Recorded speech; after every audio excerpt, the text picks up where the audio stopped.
Louisiana Beer Reviews looks at Blanc IPL. Blanc was introduced in 2016. It's earthy and unexpected. It's certified kosher. It's 6% alcohol. It has 65 international bitterness units, and it has a kangaroo on it with boxing gloves. So that's a good thing to have on there.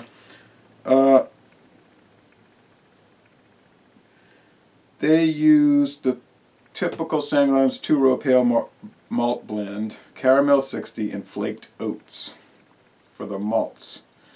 The hops are CTZ, Cascade, Centennial, Ella, Hey, and Hallertau Blanc hops. Gets a very good score on Beer Advocate with only 16 reviews, of course, since it's so new. 77 out of 100 on Rate Beer and an 89 out of 100 for the style. So very good in the style. Overall, so-so. So a B plus and like a C plus type thing.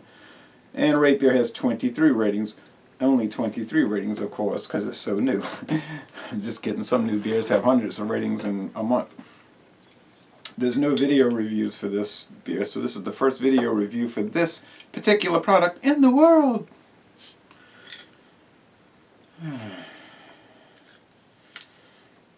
Okay, thank you.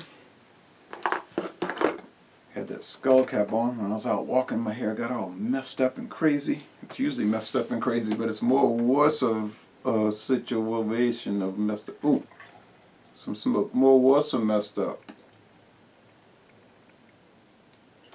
Ta-da! Alright. An off-white head, pretty thick. Could have made it thicker if I'd have been more aggressive. Golden, bubbly, so bubbly in this etched tasting glass. But it's more like orange gold, caramel gold. Oh yeah. IPLs, my experience in the past, and Samuel Adams had some, they're okay. I don't really like them. I don't think they fit too well with each other, but they're alright. I've never had one that was like bad, like terribly bad. Most of them are just kind of like, okay, I tried it. I wouldn't really want to have it again. And but it may appeal to a lot of people. They may. This one smells kind of like you would expect. You'd expect it to be, oh wow, man.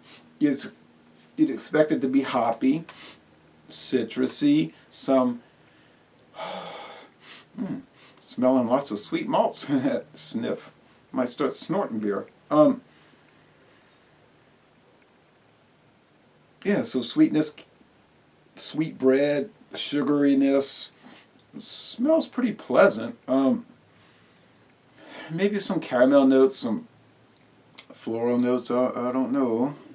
So, starting off, it looks good, smells good. The taste, yeah, it follows the nose. Some caramel, some sugar, some white bread crust, I mean to say. Some hoppiness. I mean, the bitterness, what are they saying? 65? Let me see about that.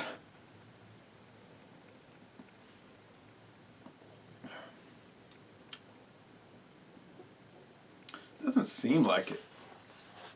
It's got the date, guys. Best before May of 2017. Doesn't seem like it, but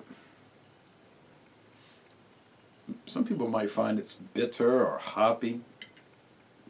And you know, the hoppy doesn't always really mean bitter. I mean, yeah, hops are generally a bittering agent or a spice agent for the beer, but sometimes they'll just taste and smell like hop oil more, you know, and taste like that more than any kind of real bitterness.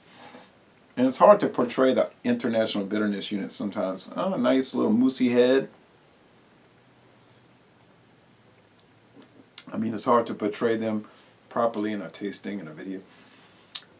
The body's medium.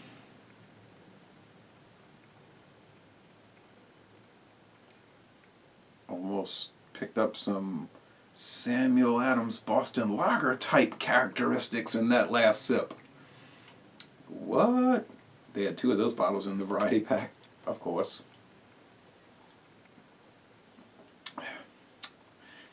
The finish is on the dry side. It's easygoing. Like I said, the international enjoyment units, the IEUs, are pretty high with this, just like with the other one, the Hopscape.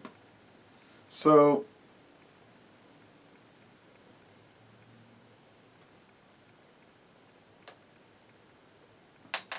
they don't all have to be like super fantastic, ultra delightful, and all of that. They could just be like fairly and moderately enjoyable, and that's what this is. And you're paying a fair and moderate price, so I think the payoff is better than the layout.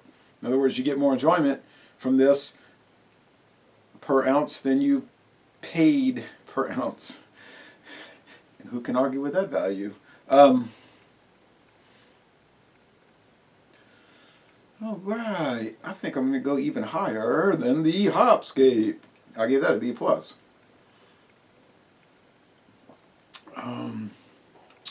It's got a lot more similarities to the Boston Lager than disparities or divergences. There, that one is more caramel and probably more bitter, really, it seems. But I don't think the IBUs are as high on that one. But on